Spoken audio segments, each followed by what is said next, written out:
Welcome to Sweet Life Beat Life. We hope this video helps. You start by powering the console down and waiting. This prevents registry corruption. Once done, hold the power button for about 7 seconds until you hear the second beep.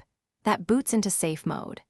Make sure to connect your dual shock controller with a USB cable because Bluetooth won't work here. Prepare a USB storage device formatted to XFAT or FAT32 if you plan to reinstall system software. These steps get you into the diagnostic environment safely and quickly. Once in safe mode, choose Rebuild Database first. It scans and reorganizes files, often resolving startup loops and missing icons without deleting your data.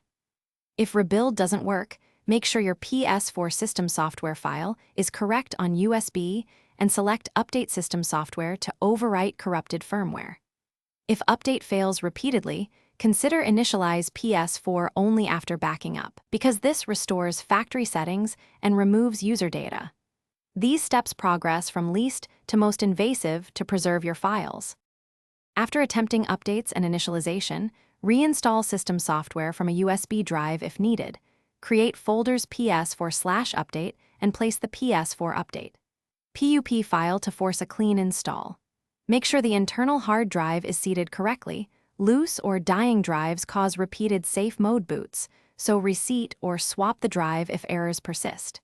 If installation stalls, try a different USB stick and a known good USB cable.